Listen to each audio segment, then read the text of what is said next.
Black hole अंतरिक्ष में रहस्यमयी चीजें हैं। इनका गुरुत्वाकर्षण बल बहुत ज्यादा होता है। यह बल इतना तेज होता है कि कुछ भी, यहां तक कि प्रकाश भी, इनसे बच नहीं सकता। विशाल तारों के ढह जाने पर ब्लैक होल बनते हैं।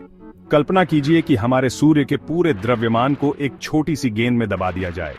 ब्लैक होल इतने ही घने होते हैं। ब्लैक होल दूरबीनों से दिखाई नहीं देते। हम उन्हें आसपास के तारों और गैस पर उनके प्रभाव से पहचानते हैं। जैसे ही कोई पदार्थ ब्लैक होल में गिरता है, वह गर्म हो जाता है और एक्स-रे उत्सर्जित करता है। इन एक्स-रे का अध्ययन करके खगोलविद ब्लैक होल के बारे में जान सकते हैं। ब्लैक होल अलग अलग आकार के होते हैं। कुछ हमारे सूर्य के द्रव्यमान से कुछ ही गुना ज्यादा होते हैं। अन्य लाखों या अरबों गुना ज्यादा विशाल होते हैं। ये महाविशाल ब्लैक होल हमारी आकाशगंगा सहित आकाशगंगाओं के केंद्रों में पाए जाते हैं। ब्लैक होल स्थिर चीजें नहीं हैं। वे तारों और ग्रहों की तरह अंतरिक्ष में घूमते रहते हैं। कभी कभी दो ब्लैक होल एक दूसरे के बहुत करीब आ सकते हैं। जब ऐसा होता है तो उनके शक्तिशाली गुरुत्वाकर्षण बल उन्हें एक साथ खींचते हैं। ब्लैक होल एक दूसरे की परिक्रमा करने लगते हैं, धीरे धीरे पास आते जाते हैं। जैसे जैसे ब्लैक होल करीब आते हैं, वे एक दूसरे की परिक्रमा तेजी से करते हैं। वे अंततः प्रकाश की गति के एक महत्वपूर्ण अंश पर गति करते हैं।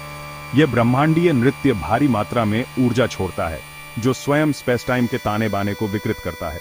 अंतिम क्षणों में दो ब्लैक होल मिलकर एक और भी विशाल ब्लैक होल बनाते हैं। जब ब्लैक होल टकराते हैं तो वे स्पेस टाइम में तरंगें पैदा करते हैं, जिन्हें गुरुत्वाकर्षण तरंगें कहा जाता है। ये तरंगें प्रकाश की गति से यात्रा करती हैं, टक्कर के बारे में जानकारी लेकर। कल्पना कीजिए कि आप तालाब में एक पत्थर फेंकते हैं। पत्थर तरंगें पैदा करता है जो प्रभाव बिंदु से बाहर फैलती हैं। गुरुत्वाकर्षण तरंगें ऐसी ही होती हैं, लेकिन पानी के बजाय वे स्पेस टाइम के ताने बाने को विकृत करती हैं। अल्बर्ट आइंस्टीन ने 1916 में अपने सामान्य सापेक्षता के सिद्धांत के हिस्से के रूप में गुरुत्वाकर्षण तरंगों के अस्तित्व की भविष्यवाणी की थी। हालांकि इन फीकी तरंगों का पता लगाने के लिए तकनीक विकसित करने में लगभग एक सदी लग गई। गुरुत्वाकर्षण तरंगों का पहला प्रत्यक्ष पता 2015 में laser interferometer gravitational wave observatory या LIGO द्वारा लगाया गया था। LIGO में संयुक्त राज्य अमेरिका में स्थित 2 डिटेक्टर हैं। प्रत्येक डिटेक्टर दर्पणों के बीच की दूरी में छोटे बदलावों को मापने के लिए लेजरों का उपयोग करता है। जब कोई गुरुत्वाकर्षण तरंग पृथ्वी से होकर गुजरती है तो यह अंतरिक्ष को फैलाती और सिकोड़ती है, जिससे दर्पण बहुत कम मात्रा में हिलते हैं। ये हरकतें बहुत छोटी होती हैं, लेकिन LIGO उन्हें पहचानने के लिए पर्याप्त संवेदनशील है।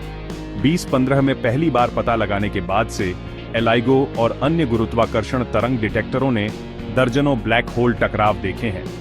प्रत्येक खोज वैज्ञानिकों को ब्लैक होल के गुणों और गुरुत्वाकर्षण की प्रकृति के बारे में बहुमूल्य जानकारी प्रदान करती है।